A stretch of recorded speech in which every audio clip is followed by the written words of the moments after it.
Okay, well everyone, at this point, hello and welcome. I am going to do my final review for Horizon Forbidden West, The Burning Shores DLC. That's right, this is the last DLC of the game, Horizon Forbidden West. Well, the only DLC, but also the end of it. So at this point in the game, if you are watching this video separately of the playthrough I just did, I just finished the Burning Shores, the entire Burning Shores. And now it is time to give you my final review of Horizon Forbidden West. If you had not seen my Horizon Forbidden West playthrough, at the end of that video for that base game, I did also give a long review there. So check that out for like a review of Forbidden West. This review is going to focus on the Burning Shores. This is a Burning Shores review. I just finished it, and I came back to the base to talk to everybody here, to follow up with Silence, and to talk to everybody that was here, basically, and just kind of, yeah, do a last little follow-up on things, read some things, and that sort of stuff. So I am now finished with the game. The Burning Shores DLC, complete. I just fought a Horus and defeated a Horus. Well, it was a very damaged Horus, but I still defeated it. So that's good. With bows and arrows, too. That's impressive. Alright, so let's do a full review. I don't know how long this will be. This probably won't be too long because I don't have a ton to talk about because I talked about most of it in Forbidden West review, so check that out. Alright, well, let's start quickly with the storyline in the Burning Shores. I guess the storyline was basically us chasing down and following Walter Londra, one of the Zeniths that got away at the end of the base game.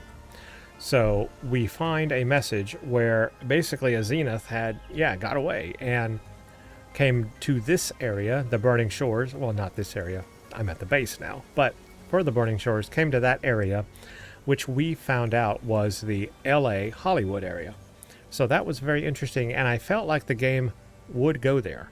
It almost felt like it needed to, and I'm glad it did in the DLC. What a great location to bring the game to. Because throughout the whole game, we move west through the game, right? We hit Las Vegas. We hit all the way to San Francisco. It would make sense that maybe, let's come down to LA, one of the biggest areas, biggest cities. There would be a lot of lore there, a lot of facilities, a lot of things to explore. Made a lot of sense that we would come down to the LA area. What I didn't expect in the LA area was how it was kind of like an archipelago of islands, because it had major earthquakes and sank, and then of course all the changes over 1,000 years and the terraforming system and everything has changed it so much. It's so different. It's a sunken city, but there's these archipelagos of islands around, and then the magma everywhere and lava flowing down, and it creates such an incredible visual for that area. So that was really cool to have that visual, and I think it did elevate the game, having all of that there. It was just really environmentally in-depth, environmentally packed, you know what I mean? Full. It was a full world of environment there. So I really enjoyed all that. And we really did get to explore all of that in various ways. We had a lot of underwater things we had to do, of course. We had aerial things we had to do. Using our flying mount, we got to do things like the aerial captures, which is basically the cell phone tower stuff, but in the air instead. So that was kind of neat. That was fun, exploring that. That was kind of a new thing. And we also found a new flying mount to use, the Water Wing, which was really cool because you flew it not only in the sky, but not only in the sky, but also in the water. You could go straight into the water and fly through the water. And because you had a breathing apparatus, you could breathe underwater. So that was kind of fun. I really enjoyed that. That was a neat way to go from sky to water to land. And the flying mount really came in handy during that section, during that area, because getting to all the places you needed to get to, flying was just the easiest and best way to do that. So that really came in handy, and we really got to explore the usefulness of the flying mount in the Burning Shores. So I did appreciate that, and I enjoyed that a lot. So as I said, We followed Landra down to here to find out what is he up to, and then we meet the Quinn. And the Quinn, this is the original group that kind of split off, where part of them went to San Francisco. Wherever they're from, this was like the main group, and then part of them left and went to San Francisco. But this is where the main group kind of landed. And so that was really cool to meet the Quinn, because I did want to learn more about the Quinn, and I think we could have even learned more about the Quinn than we had learned in this DLC. We didn't learn as much as I thought we would have, but we still learned some new stuff. One of my big questions with the Quinn is, where do they come from? What's their originating land? Because they are coming over the ocean. I don't think it's as simple as like South America. I don't think it's like from South America up. I don't think that's it at all. I actually truly think now it's across the ocean. Some people have theorized, because I did ask this question before, some people have theorized that maybe they have Polynesian background, like a Hawaii area. I don't think Hawaii fits, because I think it'd be underwater. I think with all the tectonic activity that happened and the 1,000 years and the terraforming system, just like San Francisco is underwater, just like LA is underwater, I think the Hawaiian Islands are probably underwater or broken apart in pieces, and there's no civilization. Because remember, we know that the Quinn are a pretty big civilization. They've got a pretty big civilization. And back home, they have like water systems that have to be repaired and used. So I don't think that's it. Some people were theorizing maybe New Zealand or Australia and like that area. I could see that. I could see like a New Zealanders kind of like area, and they come up from that. That could make sense. I think that makes a lot of sense. So no idea if any of that's right, but I do wonder, where are they from, and will we ever see their home civilization base area, town, cities, whatever? When will we go there? Maybe in the third game we'll get to visit the home of the Quinn, and I think that would be very special. I would enjoy that. But yeah, I liked having them down here, dealing with them. As always, kind of got off to a rocky start with them, but then we proved ourselves along the way. We proved it by helping the Quinn find the missing Quinn, because Walter Landra was posing as a cult leader, and he was good at it, and he used brainwashing techniques, we learned. And he had captured the Quinn, and a lot of them kind of went on their free will also. They just kind of saw him as like this savior figure because he's an ancestor and, you know, one of their people they would worship. So it's kind of like that for them. So that makes sense that they would follow him. So they've already got that, and then he acts like a cult leader, and so yeah, you just have all that. Made sense though, and it's kind of interesting they brought that into the game, and we got to see that kind of aspect in this game. So that was a unique thing to see. I liked when we went to his underground bunker to see the like facility where they were like hanging out, where they were being brainwashed, which actually turned out to be under the Horus, where he was building a ship, because his ultimate plan was to build the ship and escape Earth. Just continue on the original mission that the Zeniths had, to just keep going and trying to escape Nemesis. I don't think that's possible. I think they would keep running, and eventually Nemesis would catch up. Nemesis is not going to stop looking for them, because Nemesis is them. Nemesis is all the worst of their personalities, right? So I don't think Nemesis would give up anyway. Nemesis would come to Earth and devastate Earth, destroy it, get all its resources, and continue on looking for those guys, the Zeniths. So I don't think he can escape. But it doesn't matter now. I did at the end. Did he die? So that's what I didn't quite understand at the end. I guess he died, yeah, because we scanned his neural thing, got the data. Yeah, okay, so he's gone. So at this point, all the Zeniths that were on Earth are dead, and there are none left on the Odyssey. So there are no more Zeniths. Is that it? I wonder if there's any left on their home planet at all. I don't know. But anyway, those ones are gone. So yeah, that's interesting. Beta is alive, however. She's in our base, so Beta's there. So yeah, all of that was good. That was kind of the main questy stuff. Then we had side quests where we helped people and found things, and we met one of our old contacts there in a relic ruin, so that was cool. I thought he would play a part maybe toward the end of the game, but he did not. Yeah, no one really showed up at the very end except Seika. Like, all the people we helped along the way did not show up for that final boss battle. It was just us and Seika, and that was it. So I guess it was more of a solo kind of a thing. That's a bit of a difference than the final, than the end of the final base game and Zero Dawn, because at the end of, especially Zero Dawn, at the end of those games, all of the people that we helped along the way came to help us fight all the machines.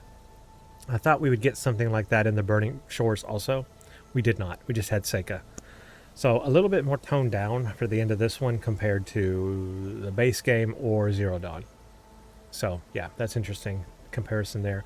A lot of little things to do. Relic ruins, Pangea figurines, aerial captures. There were several little things. A hidden Delver's camp, like an Oseram Delver's camp situation going on to find the treasure. That one was actually kind of difficult. It was a very good puzzle. And a cauldron. Had a really intense cauldron with a really cool new mechanic there. Also did see a lot of new mechanics in the game. The fire gleam that you can shoot and destroy objects with. We had the ability to either use a flying mount or ourselves and grapple onto like vent covers and pull them off. We definitely saw some new mechanics in this game.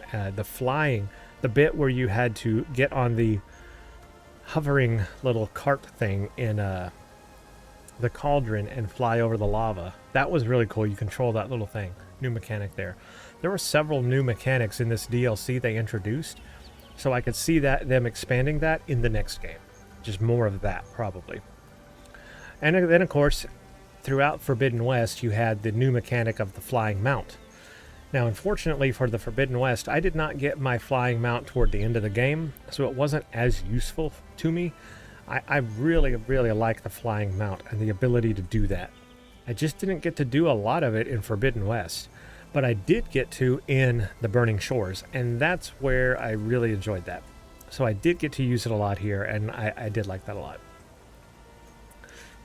A lot of iconic places in this area down here in LA. We got the Capitol Records building, we've got the airport, we got the Chinese theater, we got all the areas down there that we got to explore. The Hollywood sign. I don't think we ever went up to the Hollywood sign though. That would have been the icing on the cake. We were like inside the Horus there, but we weren't like outside in the around the Hollywood sign area. That would have been cool. But otherwise, yeah, that was neat. I wonder if I could have flown up there. I didn't try. I should have tried. I might try now that the game's over. Let's see. Oh, the Dino Park. Gotta talk about the Dino Park. That is one of the more interesting areas in this area. The Walter Londra's like amusement park, but is also a filming Hollywood studio kind of a thing. Hollow novel, hollow TV kind of a thing. That was really neat. That was a really, really detailed and intricate place. And I love the work they put into that. That was really neat. I can tell that the environment artist of this game had a lot of fun making the Burning Shores. They really put a lot into that, environmentally wise. So for game mechanics, gameplay mechanics, for game environment, I think they stepped it up for the Burning Shores. Definitely enjoyed that. I think, changing topics a little bit, one of my favorite out of all the things that you get in the game, and I'm talking about Horizon Forbidden West and the Burning Shores, the game as a whole, one of my favorite new items that they introduced for the Horizon games is the shield wing. Has to be the shield wing. That shield wing is the most useful thing. This right here. It is the most useful thing in the game. Absolutely the most useful thing. It is pretty darn incredible, to be honest with you. You use it so much. You find a use for it all the time. Because I remember in Zero Dawn, you would have to worry about fall damage. You'd have to worry about falling. You would have to not be able to get down things easy. That was the hardest part. Is it anything you climbed up, you had to climb back down. And there's a lot of climbing in Horizon games, as we know. So anything you climbed up, you had to climb down. But in this game, No, you could just jump off a cliff and you were good. And I love that. It came in handy so much. And I like how it got used in the cauldron that was in Burning Shores. There was an area there where you had to use the shield wing to glide down a tube to get down. That was so cool, the way that it fit right in and just kind of worked with that. The shield wing, the most useful, the most practical addition to this game, period. However, I am sad that we did not get a shield weaver outfit at all in the game. So in Zero Dawn, at the in the game, you get those power modules, you get the secret hidden shield weaver outfit, right? And you have this outfit that has a shield that goes all around you. Loved it. Loved the shield weaver outfit. And you start off this game with it run out of power, and you don't get to use it anymore. I thought at some point we would get new power cells to use it again and power it up, or get a legendary version of it and upgrade it. Nope, didn't get it. Not even in the Burning Shores. No really cool outfit like that. Now, I am glad that they brought the shield wing in, but I would have liked to have had the option to have the shield weaver outfit. Maybe it's an optional thing. You either have the shield wing or the shield weaver outfit. I would have liked to have had that back. I was hoping we would get it back, and we never did, and I'm sad about that. So that kind of was not fun for me. I would have liked to have had that because I really enjoyed it in Zero Dawn. Now, the one new thing that we did get that I really love, we got a far zenith weapon. We have the gauntlet, and I love this thing. It is a little awkward sometimes. It fires like missiles, right? So it's a little awkward sometimes when you're firing it. I would love a more streamlined fight, but I guess that's why you have the secondary on it. When you upgrade it, you have the railgun. So that's really awesome. But I do like that we finally got an energy weapon. So throughout most of the game, you're using bows and arrows. And then in the Burning Shores, they introduced the ability for Aloy to use an energy-based weapon, and I think that's important. So I want to see more of that in the third game. More energy-based weapons. Now that we know we can have a zenith weapon, give us more of that. More energy-based weapons. Different types of energy-based weapons. That could really, really be fun. I mean, look, you can look at the elemental weapons as energy weapons, I guess. Fire, plasma especially, electricity. Sure, you can look at those, but they're still bows and arrows. Or slingshots, or spikes. But that's all. They're not energy weapons that fire an energy particle. That's what I want, and that's what the gauntlet is. I'd like to see more of that. But yeah, I love the introduction of it in Far Zenith. In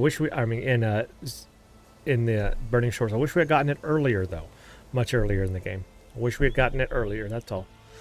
But yeah, I did like that. That was a lot of fun. Having that new weapon was fun. So I want to see more energy-based weapons. Definitely want to see that. Let's talk about the Horus. One of my nightmares, absolute nightmares, was a Horus coming back to life 1,000 years later. Those things are scary. I mean, they're scary even when they're dormant. Just like walking under one is scary as crap. I mean, they are scary, right? But to now have one come to life, that's your worst nightmare. Think about it. The armies of the world 1,000 years ago could not defeat them at all. And us with bows and arrows, we're going to take it out. I think the only way that happened is that it was extremely damaged and overheating. And that was the only way we could defeat it, basically. If it was a fully functioning Horus, we would have no chance. It would kill everyone here on Earth. It would kill everybody. I just have no chance. So, just one of them would take everyone out at this level of technology. Look, it took out all the humans 1,000 years ago. That's why we had Zero Dawn. It took everybody. They took everyone out anyway. So yeah, it would just do it all over again. But yeah, it coming to life, man, what a final boss battle that is. That is a boss battle. That's what you call a boss battle. That was insane. That was nuts. Honestly, I did not expect that they would go that route. I thought, sure, we would fight Walter Londra and that would be the boss battle. That he would have some kind of like enhanced, crazy zenith weapons to fight. Something like that. I didn't think a Horus. I did not think a Horus. And those suckers are huge. And then we got to fight it. and then we got to go inside it, and that was pretty crazy. That was just all crazy. I don't even know what to think.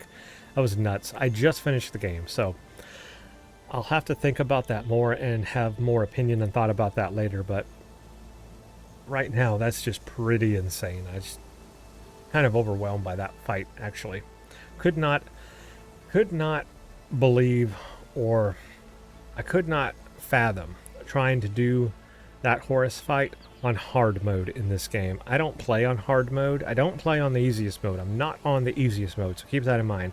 I was not playing the easiest mode, but I also was not playing the hardest mode. I just cannot believe that if you were playing the hardest mode, how hard that would be. That would be pretty tough. My only regret in that entire battle was wasting my Valor, and I never gained my Valor back. It's still sitting at 0 down there almost. Never gained I wasted it.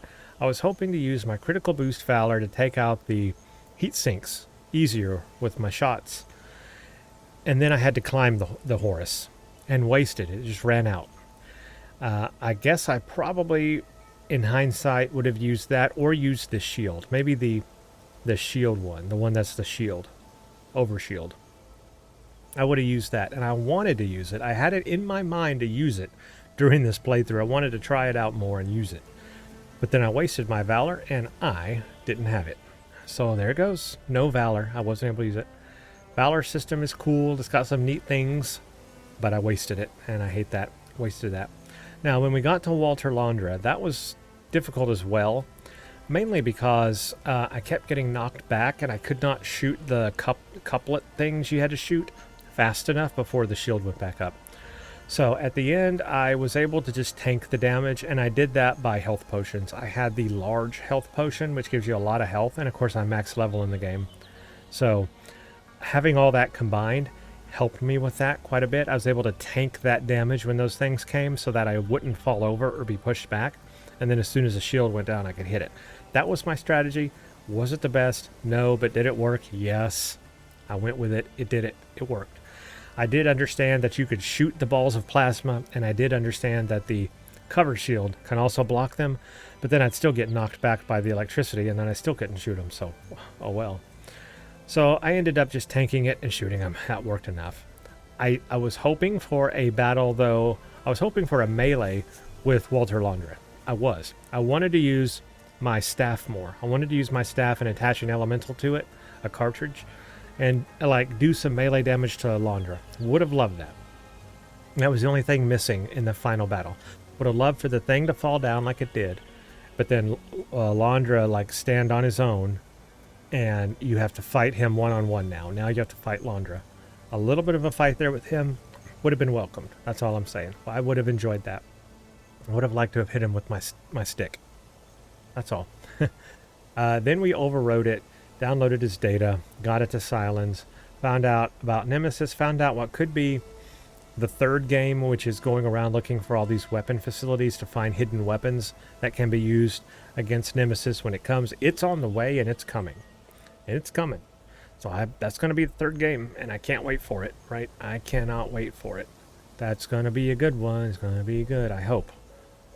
They have an opportunity here to really, really continue. I know that a lot of people look down on Horizon Forbidden West a little bit compared to Zero Dawn. I know that a lot of people prefer Zero Dawn over Forbidden West because of story reasons and other things. And I get that. I can understand it. Forbidden West is not as shocking as Zero Dawn. I think the reason why is that Zero Dawn is like the first time you're playing the franchise. It's the first time you're playing the game, so all of the discoveries are new. This history about what happened to the people 1,000 years ago, why are there machines yet we as humans have regressed? What happened to in the past? Who are we? Like, all these discoveries are new. And you don't know that going into the first game, so you're learning that, right? You're learning that, and so it's like, oh, that's why, oh, that's this, oh, you're going like that throughout the whole game, and so that's why it feels better. Zero Dawn feels better because the story is new, and the discoveries are mysterious, and you want to know them. But in Forbidden West, you know it all.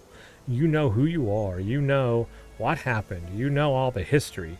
So Forbidden West is not so much a game of mystery, whereas Zero Dawn was a game more of mysteries, and Forbidden West is more of a game of, I want to say discovery, but I think that's also Zero Dawn. It's more of like just finding more stuff in the world and expanding that mystery. Forbidden West is expanding the mystery and expanding the discovery rather than discovering it for the first time. And I think that's why the game feels the way it feels compared to Zero Dawn. I think that's it right there. And that doesn't mean that it's not fun, but it doesn't have the original mystery of the first game. So you lose that because you're already going into this game knowing everything. That's why. That's why it feels different. But you got to look at how much they did explore in this game. All the different sections in the world we went through. From, the part where we started out all the way through the West, Las Vegas area, all the way to San Francisco, and now to the Burning Shores down to LA. We have gone through so many different environments and explored so many tribes, so many different tribes while we were in this part of the world of the United States. So many different tribes. And that is really cool. And we did meet a lot of people along the way. You got to look at the scope of it. I think the scope of Forbidden West is maybe bigger than the scope of Zero Dawn. Even if the story in Zero Dawn is a little more catchy, the scope of Forbidden West is bigger. You have to admit that. And I think that's kind of the difference there. And then the Burning Shores just expands on that. Now, let's talk specifically about the Burning Shores DLC and how it compares to the last DLC for Zero Dawn, Frozen Wilds. I felt that Frozen Wilds was bigger and longer to me. Maybe not bigger, but longer. And by longer, I mean, I think Frozen Wilds to me felt like it had more missions, had more quests, especially side quests, I think. I think there were only 3 side quests in the Burning Shores. I think there were only 3 side quests. Were there more than that in Frozen Wilds? I can't remember. But it felt like there were more side quests. And maybe more main quests, too. I just felt like Frozen Wilds was a longer DLC than Burning Shores was. Even though Burning Shores had a lot of stuff in it. I think Frozen Wilds... I need to look back, though. I need to watch my video playthrough. I do have a full playthrough of the Frozen Wilds on here also. I do need to go back and see that and look up how many quests and how many side quests are in each one and compare them, because I actually don't know. I just have this feeling. I have this sensation from playing Frozen Wilds that it felt longer to me and that Burning Shores felt shorter to me. There was less to do, or less quests to do in the Burning Shores. That's how I feel. Maybe I'm wrong, but that's my initial gut feeling. I do need to look that up and check on it, though. I could be wrong. But my initial reaction is it feels shorter. So, yeah, I don't know. How do I compare each one? It's hard to compare, like, which one is better. Because the Frozen Wilds, I think the Burning Shores had a better story than the Frozen Wilds. Although the Frozen Wilds story did fit in to Zero Dawn real well. And so did this one. Burning Shores story fell in line with the Forbidden West storyline, so it's not too bad, honestly. I don't know. It's hard to say which one is better. It's hard to say. I really don't know. Yeah. But I do get the feeling that Frozen Wilds was longer, and Burning Shores just seems a little abrupt to me. Ends a little abrupt, I guess. Although that you cannot beat that boss fight. I think the boss fight in Frozen Wilds was a volcano. I forget what the final boss fight was. Was it a frozen bear? It was a frost bear thing, a frost claw or something like that. I forget what the final boss. I think it was something like that in the Frozen Wilds. So the boss fight in the end of Burning Shores way better than Frozen Wilds. I just think that there was more in Frozen Wilds than there is in this one. Again, I could be wrong. So yeah, I would have liked to have another couple of side quests in the Burning Shores. I think 2 more side quests would have made it feel a little bit more full. We did have 1 relic ruin, maybe 2 relic ruins. I don't know. I'm just throwing it out there. We did have a cauldron though, so that was cool. That made it feel a little bit better. But see, those kind of things are like optional. You don't necessarily have to do those kinds of things. So the little things were interesting. I wish there was one more little thing. There was like, you know, the Oseram stuff, the aerial capture, the Pangea figurines, which was really cool. But then one more little thing, one more trinket or something to throw in there. I don't know. Just my thoughts, random thoughts there. What else? What else indeed? The graphics, like I said, were really good. I played this entire game on a GeForce RTX 4090, and I had a great performance on the PC. I am playing the complete edition of the game, and it's a little bit enhanced over the PS5 version. So I think the game looked great. I didn't see any changes in the Burning Shores over Forbidden West, base game. I would have liked to have seen a little bit of upgrade in the area because they had the opportunity for the Burning Shores complete part to, upgrade it for the PC. They did not. As I mentioned at the end of Forbidden West review, I would have liked to have seen some modern graphical features in here that did exist when they developed this game. Things like ray tracing, even if it's just some mild ray tracing, like with shadows and ambient occlusion. That alone would have given the game more contrast and more pop, especially for the Burning Shores area. Global illumination would be really tough. It'd be really hard on hardware, although I would have liked to have seen it. Maybe and hopefully in the third game they will add that. So ray tracing, I'd like to see that. Of course, it supports all the upscaling techniques, so that's good. This is one game that has kept up well with supporting the latest technologies. So that's I'm glad that got in there for it. Of course, it came out before DLSS 4 and FSR 4, but when it came out, it did have all those technologies at the time in there, and it kind of kept up with them, so that's good. And what else? Yeah, just some more modern graphical features, better textures. I'm always opting for better textures in games. Give me those better textures. That makes any game just look good instantly. This game does use a lot of VRAM, and it's worth it. It I think makes the game feel full and whole, and I do enjoy that. So I hope for the third game they continue on that trend of full environments, full world detail, making the game look lived in. The sounds, the visuals, bring in ray tracing finally, give us a ray traced Horizon game, give us better textures and model quality as always. The game has sort of a vibrant color look to it, vibrant colors, so keep that up. It separates it from other games, keeps it very bright. I like that. Keep doing that. And I can't wait to see where we go in the third game. That's going to be the real question. Where do we go in the third game? Do we ever go off continent? I imagine we could go north. We could go to what was Canada at this point in the future. Way up north, Alaska. We could go there. We could go south down into Mexico or South America. I mean, that's on this continent. Would we go off continent? Because you've got to imagine there are tribes on other continents, because those cradles were everywhere in the world. There are tribes. We just can't communicate with each other. Will we open up global communication? We could be the ones that do that establish global communication in the world again. We could do that. That would be exciting, actually, to establish that. That could be a thing for the third game. I don't know if the third game will tackle Nemesis. Is that where we're going to fight the big thing, Nemesis? Is that game, or is it another game after that? I don't know. Will the third game be the final game? Is it just a trilogy?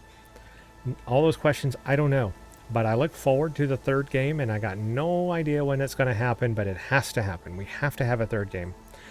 I feel like it'll probably be developed for the PS6, so that's kind of my going theory at the moment. probably be developed for the PS6 and out with the PS6. That would be a very long time between Forbidden West and the next one, though. But that would make a lot of sense if they go that route. That would be a great game to get people to want to buy the PS6. That'd bring people to the PS6 for sure. Well, that and GTA 6. But, yeah, I'm looking forward to that. And what else? Pretty much, oh yeah, let's talk about the ending with Aloy and Seika. I felt that that was the best option for Aloy at this point. I don't think she's ready for any commitments yet. She's still in a place where she's not at the end yet. She's not ready to settle down. And I think it was very abrupt. I think they brought it into the DLC extremely abruptly and maybe a little too fast. Moving too fast there. Aloy's not ready. She's got to be in a mindset and prepare to fight Nemesis. That's it. That's where she's at. Look at everything she's done in Zero Dawn and Forbidden West. She's always been very aggressive in trying to fix the world problems. She can't rest until she fixes the world problems. What's the biggest world problem? Nemesis is coming. Has to prepare for that. That's it. She can't be in any other mindset. That's where Aloy is at. Will she be in a different place after that's over? Perhaps. Maybe. But she's not there yet. And that's why I chose the option I did, and I feel that that's the best ending for her. My big question will be, what will the canon ending be for the next game? That's my next question. That'll be my question whenever that comes out. So that's it, everyone. That has been my full review and full playthrough now of Horizon Forbidden West, base game, and DLC, Burning Shores. I am done with this game. I have New Game Plus available to me. I suppose I could start a new game on my own and just enjoy the game. I've done everything I can in the game. I might just do some stuff off screen on my own and enjoy that. But otherwise, this is going to end my full playthrough of the Horizon games. There's nothing left for me to do unless I just find some crazy video to make or whatever. There's nothing left for me to do, and this video will therefore end all of my playthrough on the Horizon franchise at the moment, until the next one. And so for that, though, I want to reach out and give a big thank you to everybody who has watched this series with me from the beginning, not just Forbidden West, but Zero Dawn, and then through Forbidden West, and then Burning Shores, all the way to here we are today. Thank you so much for spending your time and watching all the videos with me and spending your time with me. I make these videos for you. I make these videos because I could just play these games on my own, but what fun would that be? I want to show these games to you. I want to show you the gameplay. I want to show you the experience I'm having, the world adventure and the fun and the questions and just the enjoyment of the game and the storyline. I'm in it for the storyline. I'm not in it for the combat. I'm not in it to play a hard, tough game and just, work myself to death. I'm in it to enjoy the storyline, and Horizon games have been one of my favorite storylines. It's on the same level with me as Deus Ex storylines. This is awesome. I want the next game. I want to keep playing this. Horizon series has been my favorite one. It's my favorites. Right up there with Deus Ex. Deus Ex is like my all-time favorite. Deus Ex Human Revolution and Human Revolution and Mankind Divided. Almost forgot the name. Both of those games I've got playthroughs on this channel, so make sure to check those out too if you've never seen them. But in the same way that those storylines are so in-depth, so is the Horizon storyline, and I love it. And I love it a lot, and I love dialogue choices when I get those. And this game, it's one of those games that has those kind of dialogue choices, and I like that. So, yeah, that's it. But yeah, thank you for watching, and let me know down below what you thought of this playthrough, of this whole experience, and this review as well. Thank you all for watching. I hope you have a very beautiful day and a very blessed day. Thank you, and stay tuned for the next one.